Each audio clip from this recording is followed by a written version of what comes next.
I'm of Samoan heritage. I was born and raised here in Australia and specifically living here in Ngunnawal and Ngambri country, also known as Canberra. Climate crisis became real for me when I visited a special village that I hold very dear to my heart called Tungoru. They're on the coast of Fiji, of the main island, Viti level. The ocean acidification is much stronger than it was before. So the plantation is so much affected that they can't grow their cassava or their taro, or because of the coastal erosion, they're having to relocate. But again, the plantation is one of those things that you can't just pick it up and move back, along with them relocating back with their houses. I was very angry on social media, angry in these conference spaces. Why are people so greedy? Overusing their authority to an extent that is harming people on the other side of the world, but also there was a big gap. There was a big gap of how do I change this?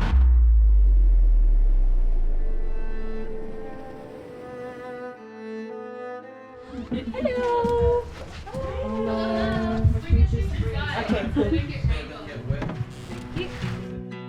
I think the tension that I felt between faith and my passion for climate justice was really when I was going to these conferences. We were talking about Pacific people and the impacts of climate change. Well, no one really touched on the spirituality of it. Spirituality is a commonality across the whole Pacific. Reflecting back to my first ever life group, I shared my anger with climate change, and life group has really helped soften my stubborn heart and not so much moving with anger, because anger is not going to get anywhere. Why would that ever be a bad thing? That a young person is looking out and seeing poverty, seeing brokenness and wanting to respond. That is a beautiful, God-given, natural response to the world that we live in and to brokenness. And so, how can the church step into this space and be that voice of affirmation, that voice of encouragement? My experience in Tier Fund, in the JLC, also known as the Just Leadership Cohort, it was one of those experiences that was transformative. Through the Just Leadership Cohort, Tier Fund has been walking alongside young leaders, really passionate about justice, really passionate about being the type of leaders now and in the future that are creating solutions.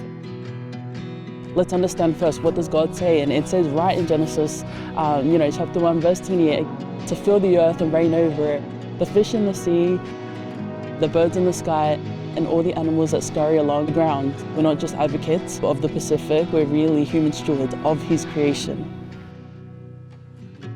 Even our little step in climate justice can make the biggest difference. Hi sis, how are you? I'm good, thanks. How are you? Good to see you. I'm good, thank you. I was raised through three important values. We have the whālualo, which is respect. We have the tautua, which is to serve or service. We have alofa, which is love.